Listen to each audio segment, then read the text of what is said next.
Okay, let's get into it.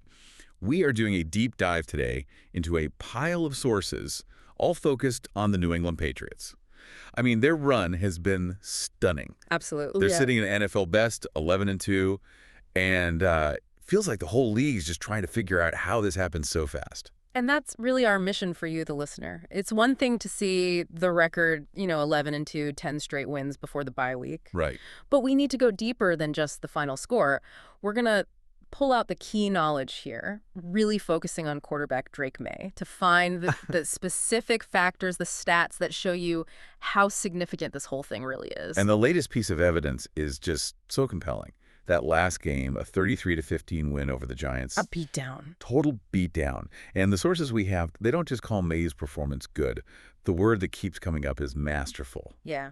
And when you hear that word, for a young QB, there's a real story in the data.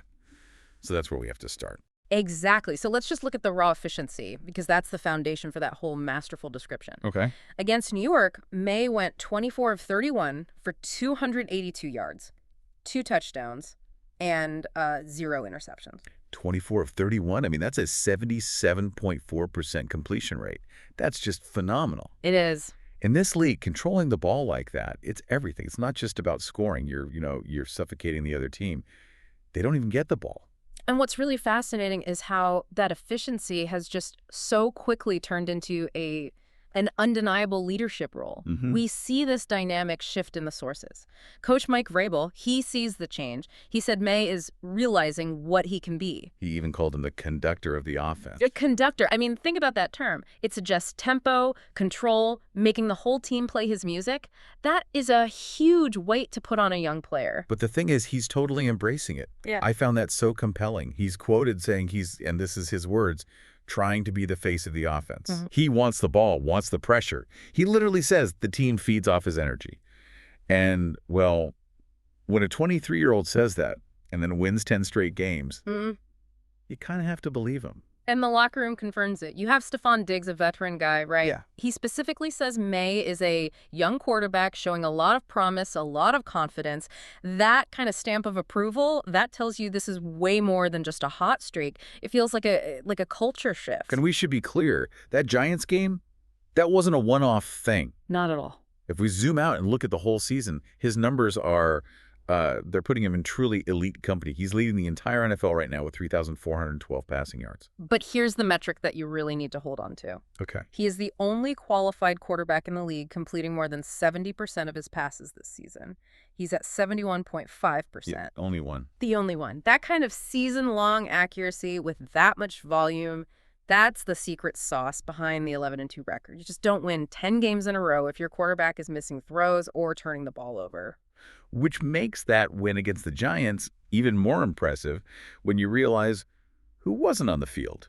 I mean, are his great stats just covering up for other team issues? Well, that's the thing. That victory was a huge testament to their resilience. They were shorthanded. This was a patched-up roster. Okay, so let's detail those absences, because losing these kinds of players should be crippling. Right. They were missing their starting left tackle, Will Campbell, with a knee injury, and their starting left guard, Jared Wilson, out with an ankle. So half your left side of the line is just gone. Gone. Your blindside protection, the thing that lets a QB sleep at night, that creates instant pressure, and for a young quarterback, that usually means panic, turnovers. And it wasn't just the offense. No, the defense and special teams were hit hard, too. 2 of their top 3 defensive tackles, Milton Williams and Kyrie's Tonga, were out. So your run defense is compromised. Big time. And your all-pro special teamer, Brendan Schooler, was also out. So you look at that list, you'd probably expect a sloppy, low-scoring game, right? Yeah, you'd think so. So how did they manage to just jump out to such a massive lead so early? Well, the sources show they were ready to attack from, every single angle. They didn't just rely on Maye. They started with a field goal, a nice controlled drive. A controlled start, exactly. But then came the explosion, the play that changed the whole dynamic. A massive 94-yard punt return for a touchdown from Marcus Jones. Wow, so special teams just delivered a haymaker. A huge momentum shift. And that energy, it was contagious. It fed right into the defense, which set up the next big moment. I saw this in the sources, the big hit. The pad-thumping hit, as they called it. Linebacker Christian Elliss just lays out the Giants QB, Jackson Dart. That jolt of energy immediately leads to another possession, another quick touchdown, and suddenly it's 17-0 in the first quarter. So the whole team was creating momentum, not just Maye. But when they did need him, even with that broken offensive line, he was just surgical. His 2 touchdown passes are the perfect example. Yeah. One was a short 3-yarder to Kayshon Boutte, the other a 33-yarder to Kyle Williams, and both were described as pinpoint against tight coverage. Which tells you he wasn't just taking the easy stuff.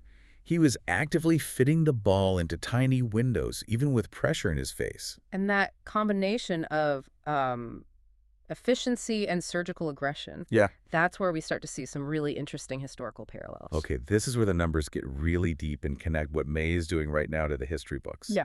We need to focus on this one very specific stat. It's a great one. He has now played in 6 games this season where he completed 75% of his passes and threw for at least 2 touchdowns. And this is a really selective metric. It's a measure of controlled excellence. And you have to ask, why that combination? 75% and 2+ touchdowns. Right. Why does that matter more than just, say, passing yards? Because it filters out the gunslingers, the high-risk guys.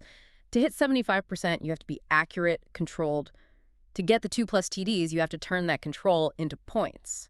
It's the picture of mistake-free, dominant quarterbacking. And when you put those 6 games up against NFL history, the results are kind of stunning. They are. That performance ties him with Matt Ryan's incredible 2016 season. His MVP season.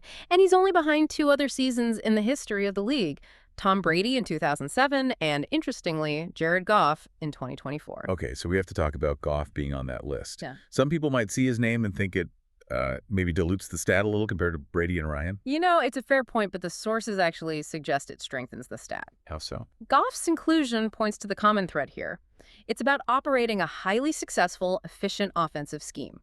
Brady in 2007, Ryan in 2016 with Kyle Shanahan, they ran precision systems. Maye is doing the same thing. He's maximizing a system built for high completion offense. And so the huge takeaway then is about the 2 guys on that list who won MVP. Exactly. What happened in those seasons? Well, Tom Brady in 2007 and Matt Ryan in 2016, they both won the NFL's MVP award. It's a stat that has a very, very strong correlation with winning the highest individual honor in football. It basically confirms Maye is playing at a historic MVP pace, especially while leading the league's best team.